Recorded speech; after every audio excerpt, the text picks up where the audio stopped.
Bienvenidos a un capítulo más de Diálogos Sensoriales. En esta ocasión, híjole, tengo el enorme placer de poder platicar con una de las personas que más influencia han tenido en mi desarrollo sensorial.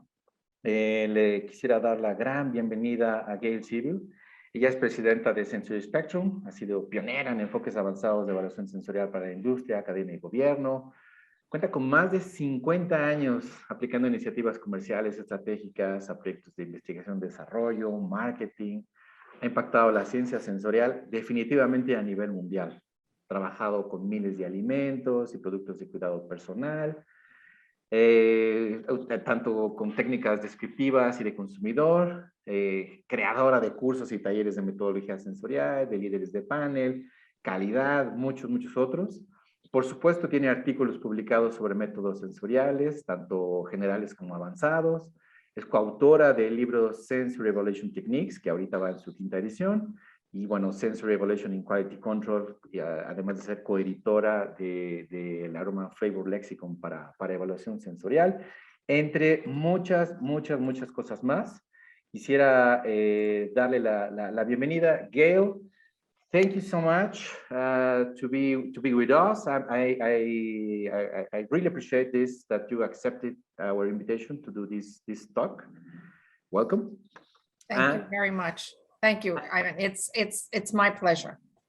Thank you. I must say before everything that for me it's a great honor to be able to talk with you, and on behalf of many of my colleagues in the sensory field, thank you for your contribution. You are a reference for those for all of us who study sensory evaluation, and I'm pretty sure that if you want to do sensory, you should read the book Sensory Evaluation Techniques. Thank you so much. You're welcome. And I have a secret to reveal. Starting next year, Tom Carr and I and some of my colleagues at Sensory Spectrum are starting to work on the 6th edition of that book.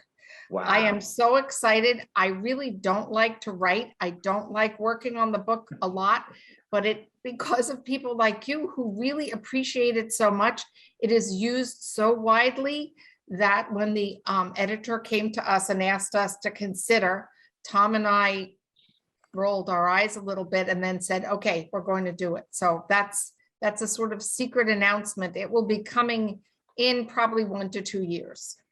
Indeed, it's a secret because I interviewed Tom Carr and he didn't tell me anything. So, okay. Congrats for that. I'm very anxious to get the book. Good. And okay, let's start. 50 years of experience. You're a pioneer in sensory evaluation. Many questions go through my head, but I will try to go in kind of an order. My very first question is, where did you learn sensory evaluation? Who were your teachers? Who inspired you to do sensory? Yeah, that's an excellent question, and it also has a somewhat strange answer. I was a student in chemistry. I have a degree in chemistry, a bachelor's degree, and decided getting a PhD in chemistry was absolutely not what I wanted to do. And I didn't want to go to work as a BS chemist because it wasn't a very prestigious job. And so I searched as I was graduating from my college, and I had a wonderful science training looking for a job, and I got a job at General Foods in the 60s. So you can all start doing the math and what that means. And when I went to General Foods, they had at the time the most advanced sensory capability, because when I would go to other meetings, I would say, these guys that are talking aren't doing anything as advanced. So I worked with Elaine Skinner, who was my mentor. Unbelievably great. I was in a laboratory next door to Alina Sesniak, the mother of food rheology. I worked with flavor chemists, and I worked in a sensory group that was doing, when we talk about similarity testing for like a triangle test or a tetrad, do you know that we were doing stats then that actually use that type of thinking. So when you wanted to work on coffee and you wanted to substitute a blend for another blend, you could do it with statistical confidence. That's amazing. And we were doing things like putting descriptive and consumer data together and building models. That's remarkable. So I was very fortunate. I'd like to say I went to the General Foods Graduate School of Food Science and Sensory. And it was wonderfully educational, but it was wonderful to build confidence also that you were doing the right things. Right. Well, now you're speaking that way, you feel like very enthusiastic. So that I kind of understand why you are still doing that, sharing your knowledge, right? So it's really nice. And where did you study or learn more sensory in General Foods or in other animals? I learned it at General Foods, and then I continued to connect with other colleagues. As when I went out on my own, I left General Foods when I had my first child. But I continued to I started to teach a course for the Center for Professional Advancement, which I still do. 50 years, I've been teaching, over 50 years teaching that course. And it forced me to connect with other people and learn more and use statisticians in that course and use some of my academic friends in that course. I became interested in psychophysics. So Harry Lawless and I put together a course in sensory and psychophysics. And so each of those types of things prompted me, pushed me to learn another aspect over here and to learn another aspect. For example, I started doing work for folks on sound of automobiles. Well, then I had to sort of learn about sound, as I know about the olfactory system and I know about taste. I didn't know anything about sound. So it's very, I'm very enthusiastic still about this whole field because there's always opportunity to learn something more. I just recently gave a presentation on haptics, which is like your cell phone and the feedback from your cell phone. There's always something new to learn. Right. People is always asking, sensory? Where are you applying sensory? So it's like, come on, you have 5 senses. Well, we've actually done work in restaurants. So we did smell and sound in restaurants, and they did instrumental measurements of the smells and instrumental measurements of the sounds, so that the company that ran this restaurant could better understand where there was harsh sounds or bad smells and how to control it. So one of the things I learned was the next time you go into a restaurant, particularly a fast food restaurant, the minute you open the vestibule door, see if you can smell the deodorizer from the bathroom. Okay.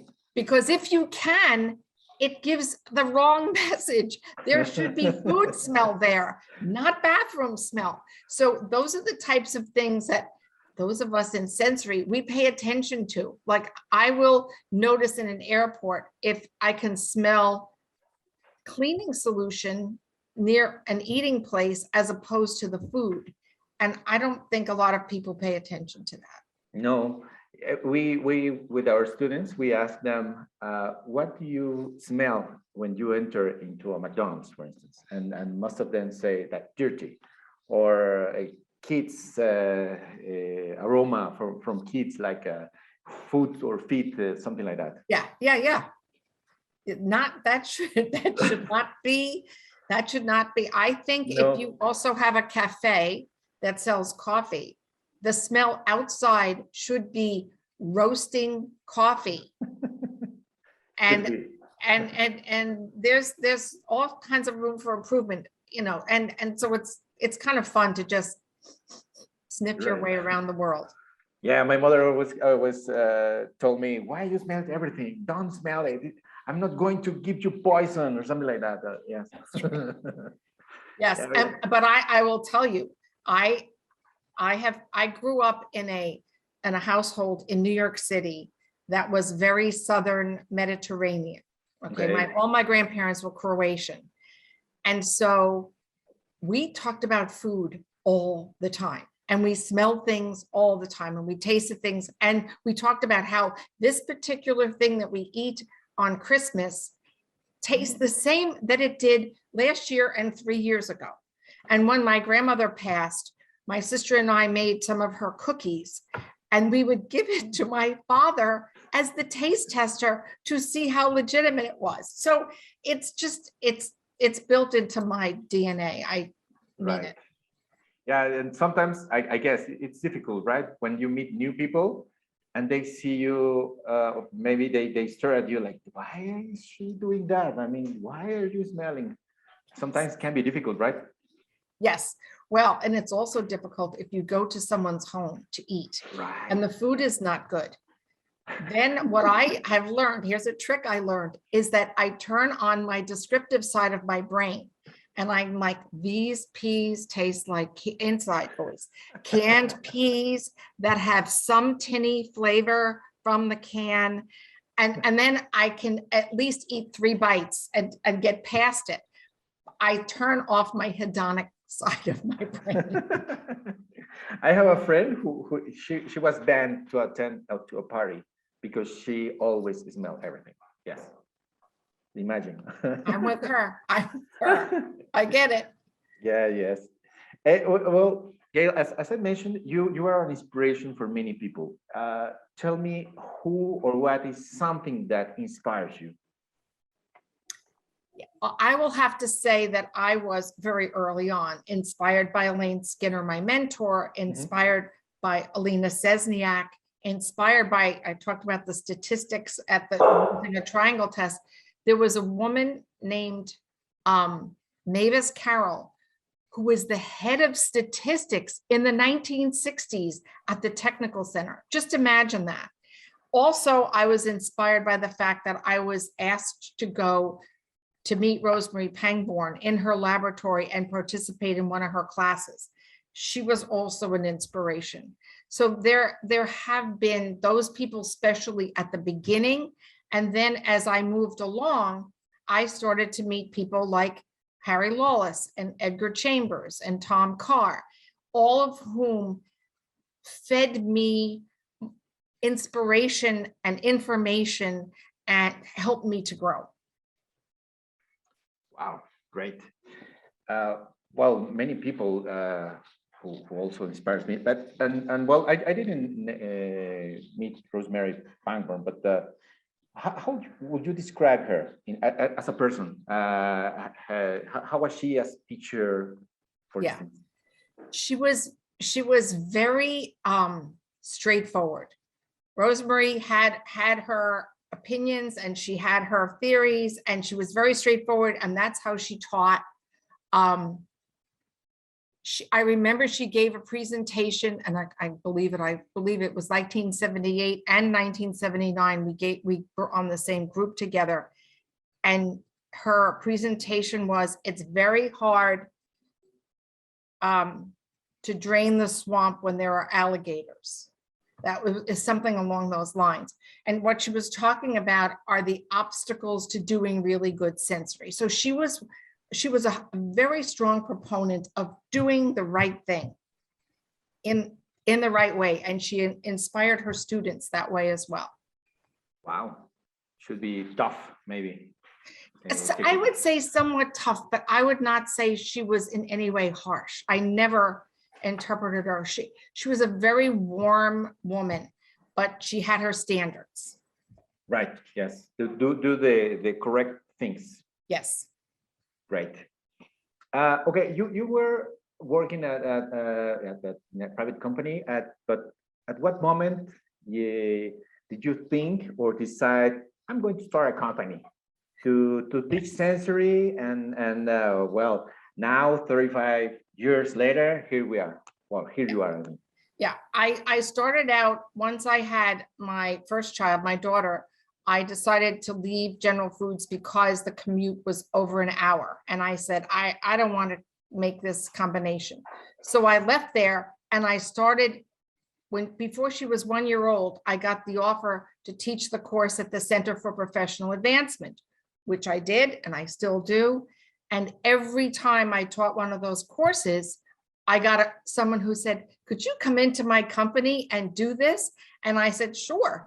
And so in the years from about 1970 to the middle 80s, I basically was like a one-woman consultant. And so I had to, I like to say to people, I was 3/4 time businesswoman and a 3/4 time mother.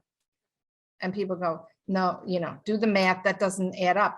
And I said, well, when you're sitting down, and this is before computers, when you're sitting down and you're writing a proposal and you have a child sitting on your knee, or you're supervising your child doing a puzzle, yeah, you're doing both at the same time. So I did that for about 12 to 15 years. And then I started to get bigger and had to hire people. And once I did that in the mid 80s, I realized I better incorporate. It was a smart thing to do. And so I incorporated, and then we just grew and grew and grew. And now we have over 100 full-time employees and over 100 panelists. Wow. So we're busy. Yes, busy. How hard was applying sensory? Well, you already mentioned that you're a mother. You didn't have like a computer with at least Excel or maybe Word, but how difficult was in your case? I mean, when I started out, a lot of what I was doing was descriptive and training. It was before I was doing a lot of consumer work, which now we do about half consumer, half descriptive. And when you're doing descriptive, you're just training panels. You go someplace, train panel. Then the technology that I used was I had all their practice sessions. I had them record them, send them to me I think there was overnight then, send them to me. And I listened to the tapes of the sessions, tape them back so that they could play it for the panel the next week. I can still remember my daughter at a softball game looking up at the stands at me with ear things in my ear and says, "Are you working?" No.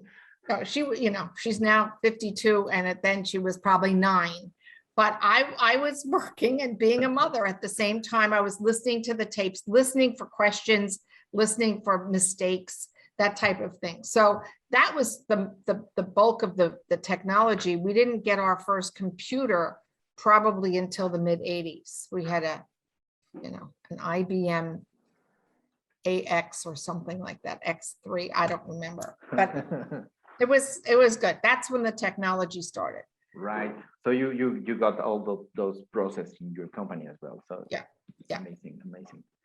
In the sensory community, there is an active participation of women. Yes. Well, you are a lot. What do you think about it, and why do you think it's that happening? I would love to figure it out. I have a son-in-law who likes to tease me because he thinks I'm, like a crazy feminist or something. And he said to me, I was looking at your company and you have mostly women. And so what I did was I went to the SSP website and I downloaded some pictures from our conferences and I sent them to him and I said, go find the men here and let me know. And he goes, oh, I had no idea. So I'm not quite sure why. I mean, we do kind of know that women have a slightly better sense of smell than men and maybe taste, but that's not it. I'm not quite sure. Some of it, I fear, is because in corporations, people in analytical chemistry and sensory and microbiology do not go on to become the VP of R&D, generally. Right. They could, but so it might be an ambition thing that men feel, well, if I go into sensory, I'm going to be just doing sensory for most of my life. Now, one of my friends and colleagues, Jennifer Jo Weissman, is at Gallo, and she's a senior VP at Gallo who works in marketing. She works in R&D. She has but that's a rarer occurrence. It doesn't happen as often as somebody who goes into product development, for example. Right. More creative, maybe. Yeah, it is definitely there though. There's definitely more women, and it's interesting. It's even true globally. I mean, it's not just in Mexico or in the States. It just seems to be everywhere. Yes, I totally agree. Well, actually, in my company, we are three men, and the others are women. So it's quite a lot. Yes. Do you have like a particular good memory or something that every time you realize that moment, a smile arises in your face or something like that, doing sensory, I mean? Yes. Okay. Here's a good story. So I was working on a very, very complex category appraisal benchmarking study with a client on a very, very difficult product, something like chocolate or wine or coffee or tea or cheese. Okay. Something complex. Mm-hmm. And the VP of R&D, every time we met, would say, "Oh, I feel like I'm buying a Lamborghini. This is really going to be big." And of course, he was commenting about the price. Right. So we get to the very end and we give the presentation, and it is mind-blowing because it allowed them to look at all the products that they made and to look at how they could save money by combining certain things together. Mm-hmm. And when we finished, he turned around and he said to me, "This is the most foundational research I have ever seen in sensory." Wow. Wow. Smile from me. I'm like, "So you got your Lamborghini and it made you happy." Correct. So there are some of those. And then there are times when I've worked on projects where the project also, from a sensory perspective, the food or the personal care product ended up being so brilliant that it gave me great pleasure to be able to look at it on the shelf or in my home and say, "I contributed to that." Yeah, that's pretty amazing. Yeah. And how do you deal with companies that think that sensory is not a must? I mean, sensory department always do expenses. Exactly. It's a cost center. It's right. A cost center. You're not contributing you're not contributing visually to the bottom line. Exactly. And I'm like, "Oh, wait a minute." And it's true, by the way, if there's an economic downturn in any period of time, R&D is the first thing that goes in a company, and sensory goes even further, faster.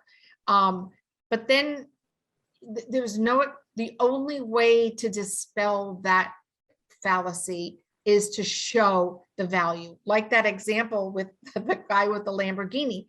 He ended up saving, he may have spent, $200,000, $300,000, and he saved tens of millions of dollars in the end. So that's where you have to put your emphasis, and you have to keep going. "Hey, look over here, look what we did."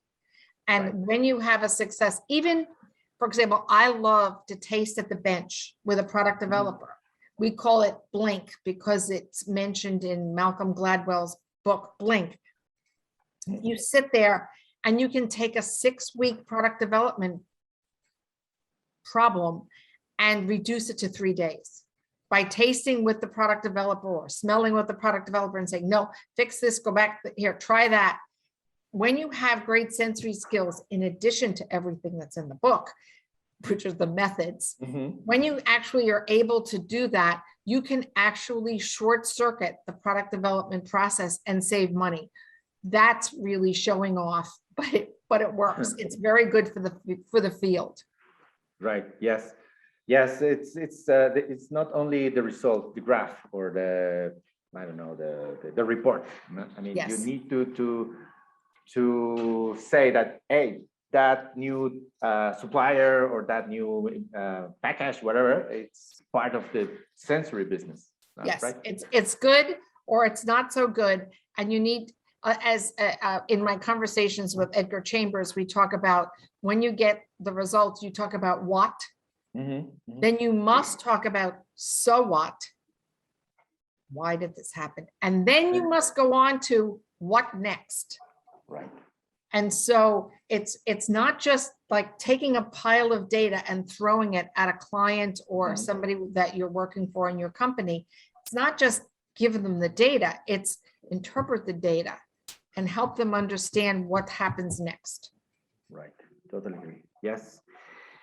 Okay, and on the opposite part, do you have like the worst memory, something difficult, the product that you, after accept the project, said, no, I don't want to work with that, something like that? Well, I have two such things. One is I hate cinnamon.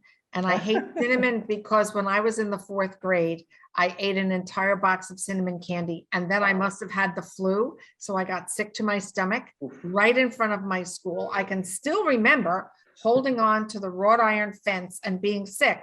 To this day, I hate it. Now, can I evaluate it? Absolutely. Can I evaluate it deeply? Absolutely. But I don't enjoy it. Okay. And I think cinnamon is a beautiful thing, but it never makes me happy to, like, when people ask me if I want a piece of apple pie, I look at the side to see how brown it is. Okay. I look at the apples, and because if it's really brown, I don't want it. Okay. And the other thing is I've worked on products that are like made from mineral oil that were supposed to be food. And they were, I felt like I should take them out and put them on the axle of my car, not in my mouth. And so every time that project came up, I was like, oh, here we go. We have to tell them this is not mayonnaise. And let me tell you how big the difference is between this and mayonnaise.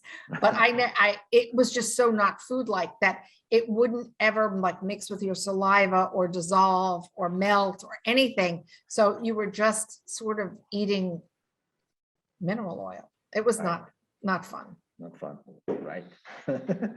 No. Okay, thank you. Now we arrive at the part of the interview where I will ask you a series of comparative questions. Oh yes, I saw those comparisons. So which one of these do you prefer, red wine or white wine? I'm going to give the sensory answer that's going to be on my tombstone. It depends. It depends on what I'm eating. And if I'm just drinking just to relax, I will drink white wine. But I would not drink white wine. Right now I am making this fabulous lamb ragu for a dinner party. And I would never consider drinking, as much as I love white wine, I'm always going to drink the heartiest red wine I can get a hold of. So it's very dependent on what I'm eating. But for just relaxing and drinking, I'm a big Sancerre French Sauvignon Blanc fan. Okay, good. Cheesecake or pumpkin pie? Oh, hey, what's in the pumpkin pie is cinnamon. Without cinnamon. Okay. So I'm going to go with the cheesecake. I'm from New York, so New York cheesecake is a big favorite in my house. Yeah, good. Tetra test or triangle test? It depends, but mostly mostly a tetrad. Yeah, we're using tetrad almost exclusively in our discrimination testing now. But I have such a long history with triangle testing that, it's like, oh, that's kind of a hard emotional choice, but we're into tetrad. I have a friend who told me you need to do triangle to hate it. So that's good. That's a very good answer. I like that one. Burgers or pizza? I'm a New Yorker. I'm going to go with the pizza. And it has to be like so good. It has to be just the right pizza. It has to be the right kind of yeasty bread. It has to be New York pizza. I do some work for the college I went to, and we hired a new president who was from the Midwest, and she a lot of us are working with her and getting her up to speed. And I finally, at the end of one call, I said to her, Susan, I have one piece of advice: never, ever, ever eat pizza with a knife and fork. So there's a whole technique for the way that you eat New York pizza. You never eat it with a knife and fork. I love pizza, but it has to be good stuff. Which is the technique? It's like folding. The technique is you take the triangle, and you fold the end in about 50% of the way. And then you fold the whole thing and you hold on to the crust and your finger is like this. And then you start eating. Wow. And then it doesn't drip as much. I need to practice that then. Yeah. Well, you come to New York and we can practice together. Yeah, I would love to do this interview in person, but because of the pandemic, it was not possible. But maybe later, why not? Let's do a second part, of course. I will be glad if you accept it. Good, good. Okay, traditional descriptive analysis or rapid methods? Well, you know that I'm the mother of the spectrum descriptive analysis method. So I'm going to go with, and I will tell you the reason why. I've actually sat on committees with people doing their PhDs comparing methods. And the rapid methods are rapid, but they're not deep. Mm-hmm. And so we like the spectrum method because it's very technically deep and it serves product developers very, very well in telling them which direction to go. So I'm very pro technically based descriptive methods that have a lot of nuance in the descriptions. Right. Analytical testing or consumer testing? Yes. It's like asking me if I want chocolate or vanilla. Yes. I know. To me, you need to have both. I mean, I do a lot of work on ad claims. And if you have both, you have more than doubled your capacity to understand what's going on.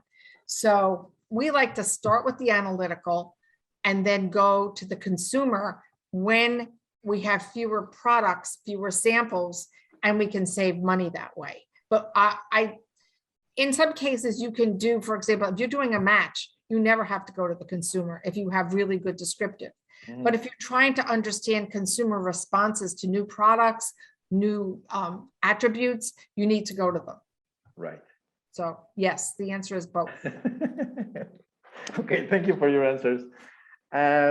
Okay, we're closing to or getting into the final part. That time flies really. And can you tell me how different is sensory today compared your starting time in a general way? That's a great question. There are parts of it that for me are very similar. My history of General Foods, the emphasis on descriptive to understand, for example, coffee, which is very complicated, and how to do blend equivalencies and matches. You can do it with very sophisticated, deep, nuanced descriptive. That's still true. We still do that. I think where the changes have taken place is in the capacity of the statistics, the capacity to make some testing, like discrimination testing, routine and accessible. And then all the advances in statistics and computers. I mean, it used to take us hours to do an analysis of a category appraisal, almost by hand. And now you can spit it out in 5 minutes. So that part of it is great because it's really sped up, but it can't tempt you to think that it's easy and fast, because now you still have to look at the data and you have to look at it relative to the samples, and you have to be wise. I do get concerned about even rapid methods in descriptive and rapid methods in statistics, where all we're going to look at is the pile of data at the end without taking into account the project objective and what the samples actually look like in panel so that we can make sense of it. Wow. Do you consider there is a sensory methodology that is already obsolete? Obsolete? yes, like it's not in use anymore. Don't use that. It's not worth it. Well, I'm not a huge fan, for example, of triangles and duo trios, and I'm certainly not fond of them in quality control work. So I think that they're somewhat obsolete. I think the tetrad is probably somewhat better, although you may not be able to use a tetrad in all cases. I just think that there's things that are better than other things. And I always want to have those things in my toolkit just in case I need them for a reason. But there's certainly things that are obsolete in the sense that they're less used. They're on the back burner. They're in the back shelf. The one thing that I don't agree with is when people say, why don't you come up with a new method? Well, there's not really such a thing as a new method. I mean, the tetrad is not a new method. We've been talking about 2 out of 5 tests. You can do that in some cases when you're doing appearance and you don't have to taste or smell samples. I don't think anything's really that new in terms of methods. What's new is how you're using them. How you apply the knowledge, right? Exactly. And oh, lo and behold, what if you tried 2 methods to see, right. just to do a methodological test to see which one gives you clearer, cleaner data? I know that, yes. And what do you think about neuromarketing? Neurosensory marketing. And we've been doing some work, neuro work. I think it's absolutely great. We've actually had some of our highly trained panelists tested with neurological responses to see whether or not they have a different type of neurological pattern response compared to consumers. So I'm all over looking at any new way to study what's actually happening. Right. Okay. And what is your perspective of the future of sensory?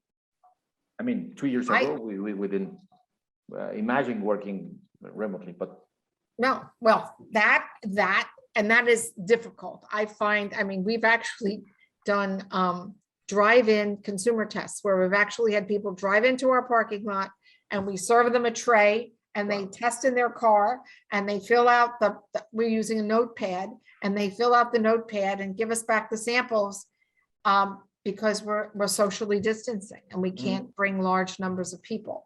But where I think the difference is going to be is in looking at AI and crowdsourcing.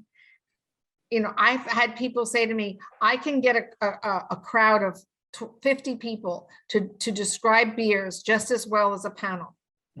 I don't believe that's true. I want to see the data because I don't think that they can do the nuance of the florals from the hops and that type of thing.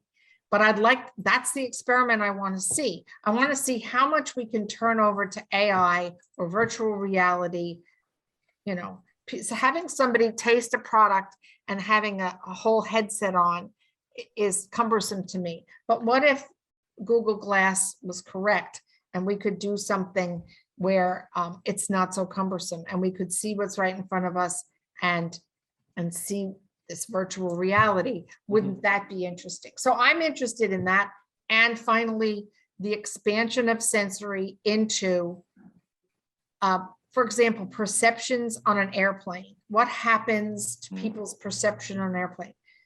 Physiologically and also psychologically, because there's some fear involved in flying.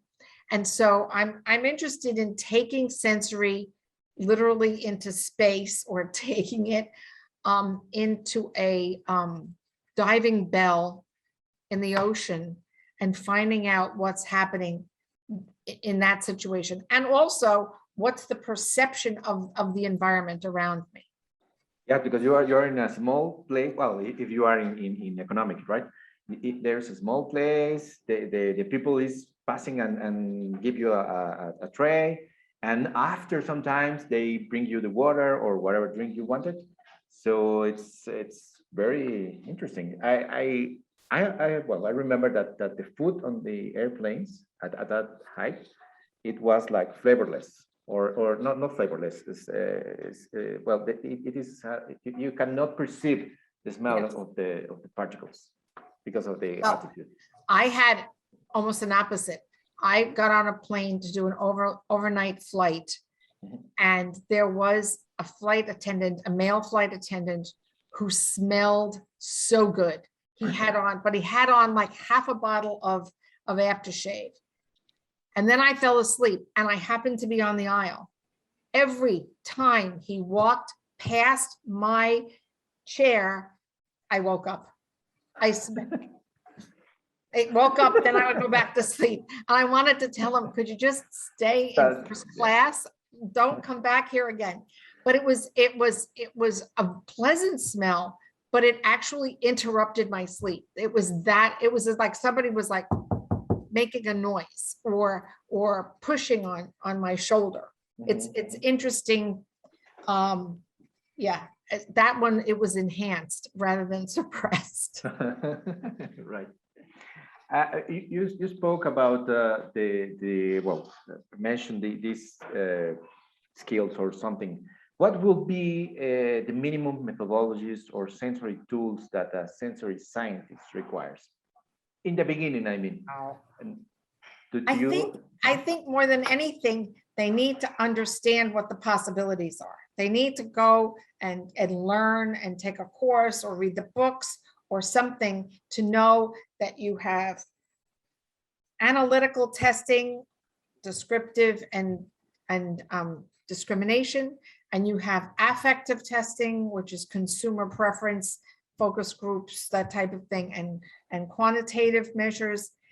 And they need to know what's in the toolbox more than to say to me, what do they need to have in their toolbox? They need to know what they need to put in the toolbox so that as they develop, it gets better and better.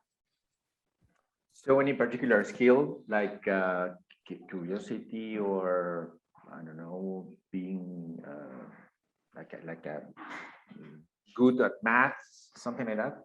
Oh, well, I think you have to know the scientific method. Okay. This is not like marketing. You need to know the scientific method. You need to know you have a hypothesis. You need to set up a decent experiment. You need to see what the materials are. You have to control for variables. All of that scientific stuff has to happen. You have to be good at statistics. You don't necessarily have to be able to code, but you have to be able to read the stats, know what an F statistic is, know what a T, you have to know those things in order to interpret. And you have to keep adding and adding to your capabilities. So again, it depends, right? It always depends. Right. And if you could tell something to Gail from 50 years ago, remember that at that time, she doesn't know she would do sensory, but you know what she faced, and what would you say to her? Never let them see you sweat, and don't respond emotionally when there is gender bias. Wow, that's difficult, but totally agree. I had a friend of mine that was in HR and did a lot of sensory work. And she said, oh, I was just talking to one of my clients who's one of your clients, and they were looking at using you or using your competitor, and they decided to go with your competitor because it was run by men. Wow. Okay, so I had to like keep the smoke from coming out of my ears. But that was I think that was hard. I mean, there was certainly a certain amount of gender bias early on. I didn't, as I said, there were very strong women at General Foods, and I had very strong women mentors. But as you get into corporate America, there was a time that there was a little bit of condescending gender bias. And I wish I had known that, so I wouldn't have reacted so emotionally to it and just said, okay, I'm just going to have to, like with any type of bias, you just have to show you're as good or better. And what this is something you can say. I don't want to ask it to answer that. Sorry. What would you tell to that person who told you that now?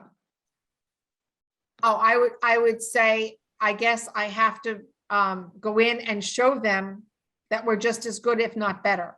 And I probably would have been more aggressive, and I would have called them and call them on it, as opposed to just saying, oh, or getting angry about it. I would have probably confronted it. Good, great. Okay. Do you have a sensory? Well, of course you have a sensory book, but I mean paper, poster, to suggest to the people who is starting to sensory, that because normally during the classes they're afraid because they need to learn quite of methodologies, statistics, or something else. Which will be your suggestion for them? I would say there's kind of 3 levels. I think they should read the books, you know, that are out there, and the papers. They should take classes in school, and if they didn't have classes in school, they should take other classes to learn sensory, and with other groups of people from other companies that they can learn from. And then they have to do stuff. They actually have to get in the lab and do the experiments and fail. Please don't think that when your experiment fails that you have failed. It's science. It's like sometimes then you learn. Oh, you're like, oh, okay, well, that hypothesis was wrong. Now you move to the other hypothesis. It's one of the issues I have with some graduate schools, where the student is continuing to prove the hypothesis of the professor from 5 or 10 years ago, as opposed to looking at disproving the professor's original hypothesis and trying other experiments, trying it with a different product, trying it with a different technique, and seeing if you get a different result. So I really want people in the trenches. And if you have the opportunity to work with experienced people who can guide you along and not let you cry when your experiment fails, and it will, some of them will fail. You need somebody to say, yeah, okay, now we learned something. By the way, one of the things I would love people to publish what failed. Nobody publishes failures, but I want to learn from your failure, or you can learn from my failure if something doesn't work. No, we only publish the experiments that work. Well, that's half or less than half the information. And I would love to see a journal that allows you to publish your failure, your experiment that's like, it didn't work. Don't go here. Correct. Yeah. Why suffer if you already know a little bit of the answer, right? Yeah.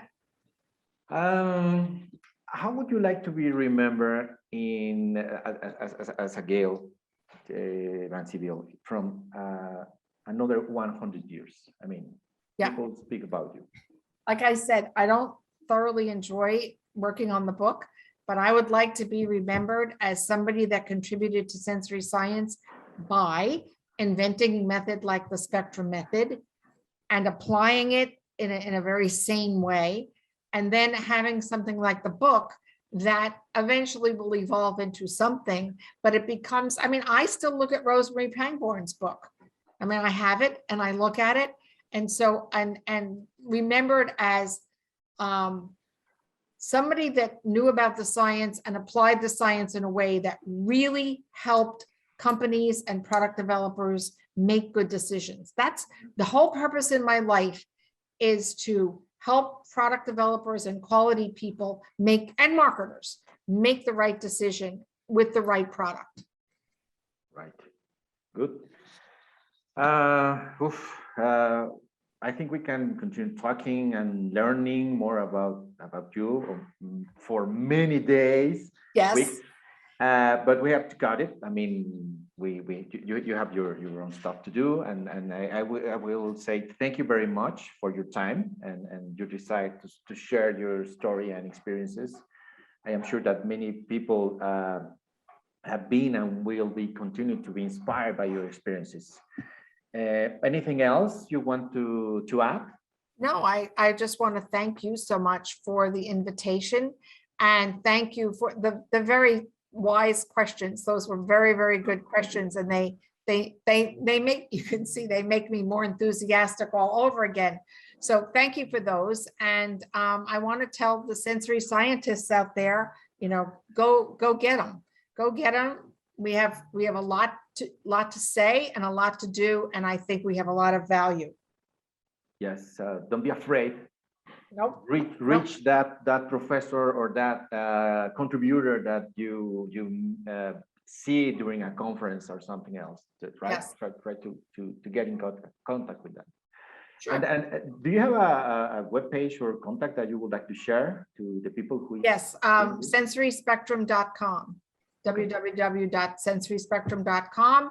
And also on there, you can find my contact information and I would welcome people to contact me and ask me questions anytime. Thank you for that. And I hope to see you soon in New York with a glass of wine and a pizza, hopefully, right? Exactly. Thank you so much. This has been a thrill for me. Thank you. Thank you for your time. And a ustedes, muchas gracias por vernos. Nos vemos en la siguiente ocasión de Diálogos Sensoriales y hasta la próxima. Chao.